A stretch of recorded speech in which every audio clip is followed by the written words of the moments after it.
then there's much more transparency. And so you took energy from one place, and now you've transported it everywhere. If necessary, he will use the power of the Department of Justice.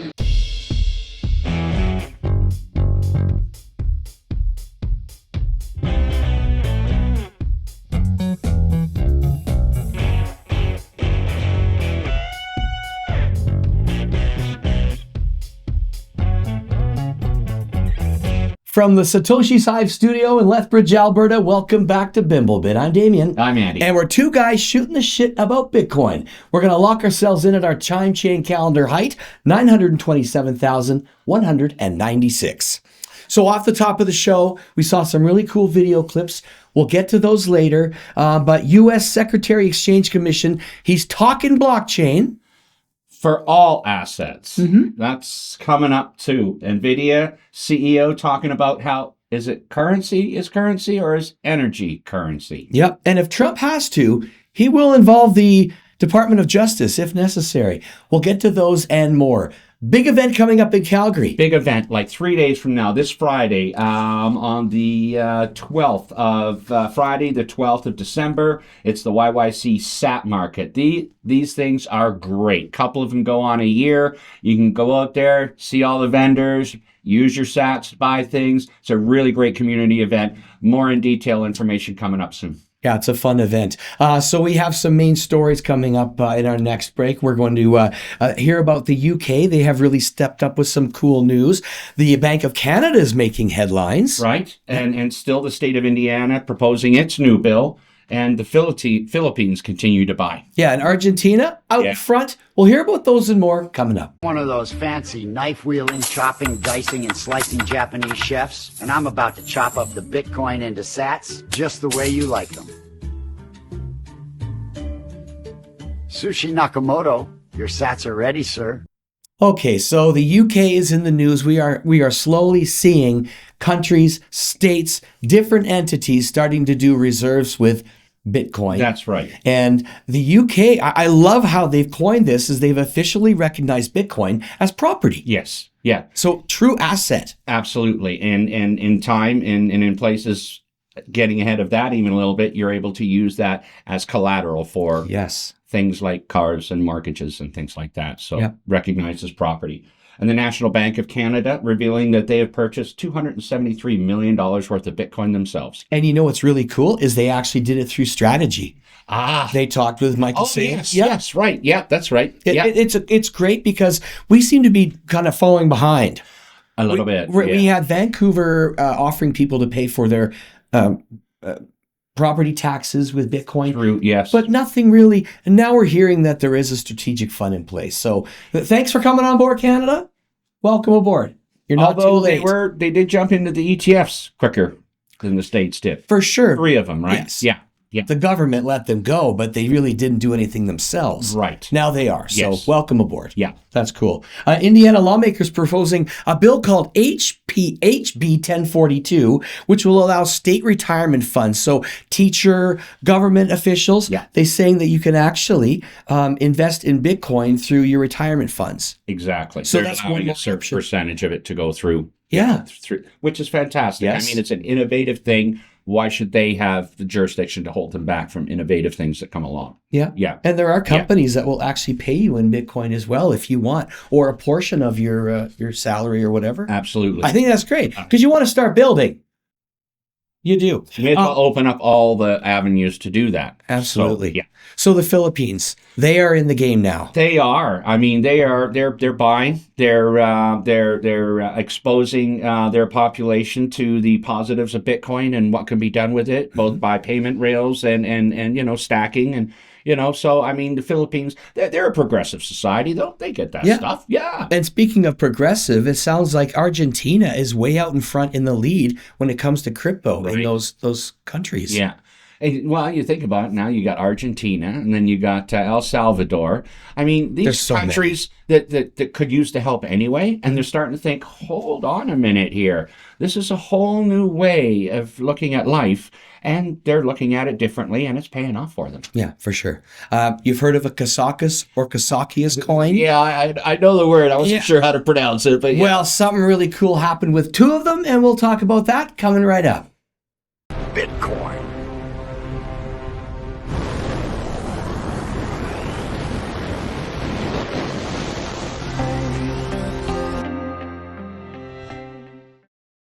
All right, welcome back. So the Kasakas coin or Kasakias, there's a couple of different ways to say it, which tells me nobody really knows. Okay. So basically what this was, and you can see by the picture that it was a physical coin. It was a token, and it was preloaded with a certain amount of Bitcoin.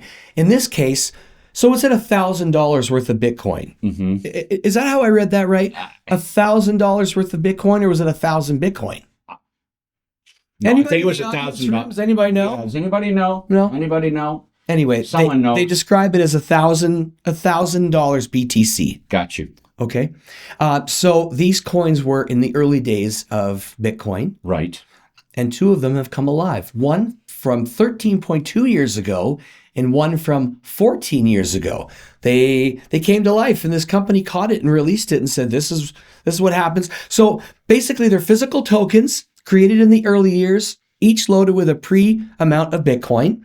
And they have a really cool tamper-evident hologram that hides a private key, and it is still redeemable on the blockchain. So wherever you've had it, if you had it, you can redeem it. And I mean, Open up that dresser drawer at home where you don't think it is, sort of thing. yeah, we're seeing these older wallets start to come alive. We've seen a few of them, yeah. And it's interesting because it's not when it was super high. It's actually set. Well, we jumped a little bit today and went back, didn't Right. Yeah. We went up to like 94.5 and then down to about 92.3 or whatever. But certainly in the right trajectory now. Yeah. we? Yeah, Yeah. for sure. Anyway, if you got one in your cupboard, and maybe it's time. Maybe it's time. I would like to have one just for the keepsake part of things. Sure. Because it looks really cool. But then again, yeah, Okay. you want the money attached. Well, sure. That'd be nice. We're going to dig into those videos we saw kicking off the show, and we'll have those coming up for you next. Be interested in some sweet treats? Sweet treats? Those look like coins. Finest kind of candy, ma'am. Folks call it Bitcoin. They shine like gold. Do they taste as sweet as they look? Maybe sweeter to the pocket than the tongue. One piece could buy you a whole herd someday. Hey, welcome back. So at the top of the show, we kicked off 3 little quick videos. Yeah. It is time to delve a little bit deeper into those videos. Now, the first one we saw was the U.S. Security and Exchange Commission, Paul Akins. Yes. Yeah. Talking about how all U.S. markets will be on some sort of blockchain security. And I see blockchain, everything at some point being on the blockchain, all assets. So Let's check it out. Tokenization is the idea of using then smart contracts or tokens on chain to be able to that represent, say, an underlying security, and so then that tokenized security is a security and would be subject to SEC rules by law. But the idea is that if it's on chain on a blockchain, then there's much more transparency. So yeah, blockchain, secure, the perfect ledger. It makes perfect sense. It does. So all U.S. markets yeah, will be on chain. at some point in the near future, I would say. Yeah. Can we see that Elon Musk video really quick talking about energy, please? Energy is the true currency. This is why I said Bitcoin is based on energy. You can't legislate energy. You can't just, pass a law and suddenly have a lot of energy. Okay, we're hearing that more and more and more. Right. And this one is no different. This is the Nvidia CEO, Jensen Huang, talking about turning excess energy into money. Essentially, what Bitcoin is doing is taking excess energy, storing it into a new form. It's called currency. And you take that currency and you take it wherever you like. And so you took energy from one place, and now you've transported it everywhere.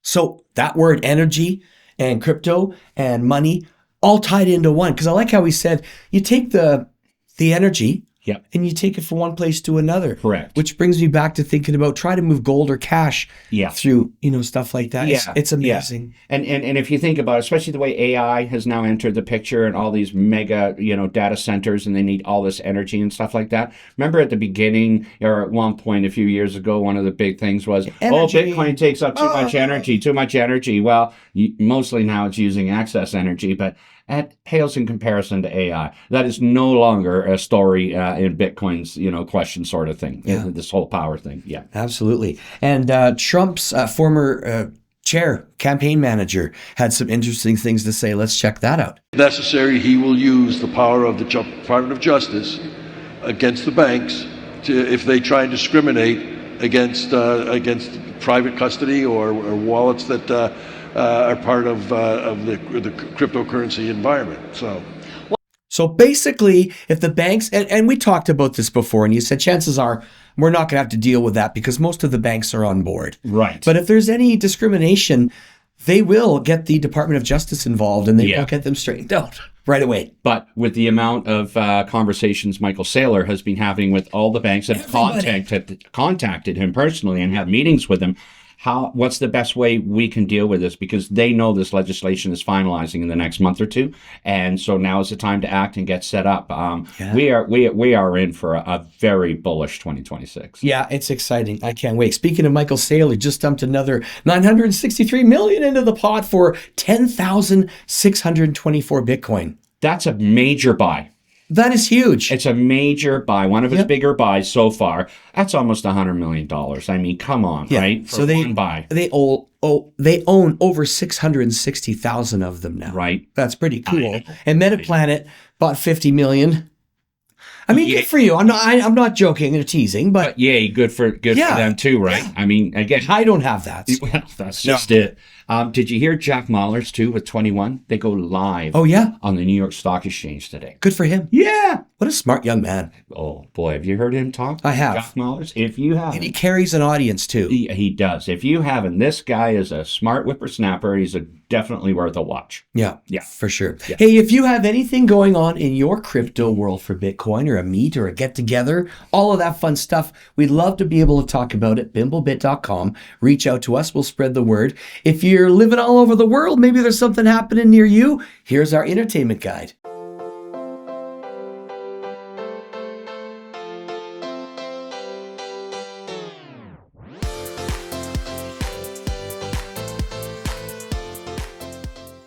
All right, well, cool stuff happening. Let's talk YYC for a minute. Calgary, Alberta. Yeah, this is a great group of crypto enthusiasts in YYC Calgary. And what they do is a few times a year, they organize a Sat Market where booths are set up and people can, use their phones and buy some different wares. Maybe not so much peanuts from the last show, but they can buy maybe some beef jerky or something like that. But nevertheless, it is a great place, and we are going to be there. Yeah. We're gonna be there. We're gonna be interviewing Ben Perrin from BTC Sessions, a few other people. If you're there, please come. We ask you to stop by our booth, say hello. We'd love to chat with you. Sure. So that's going on this Friday, December 12th, from 4 p.m. to 9 p.m. 103 3rd Avenue, Southwest Calgary, downtown at the White Diamond Banquet and Conference Center. So, like I say, show up. You'll learn a lot. Come by our booth. Say hello. We're really looking forward to showcasing the YYC Bitcoin Sat Market. Yeah, and what's really fun is you're bringing like-minded people that are on the same page as you together, and there's really incredible conversations to be had. So come open-minded, have fun, bring your wallets. You can buy cookies or peanuts, whatever Annie's looking for. And hopefully we see you in Calgary coming up. It should be a lot of fun. Last minute stories, Mr. Robinson. Last minute, I think we covered a lot, didn't we? We talked about Argentina. We talked about Bank of Canada holding 70 million in Bitcoin. Yeah. Wow, how about that? Oh yeah. But yeah, that's about it. I think we covered it all pretty good. Okay, well, winter's upon us. Everyone be safe, have fun. Christmas is coming, so Merry Christmas to everybody. Well, that is a wrap wherever you're joining us, whether it's YouTube or Nostr. Thank you for watching. Please like, follow, and subscribe. And we'll be back again next week. I'm Damien. I'm Andy. We're just two guys shooting the shit about Bitcoin right here on Bimblebit.com. Cheers, mates.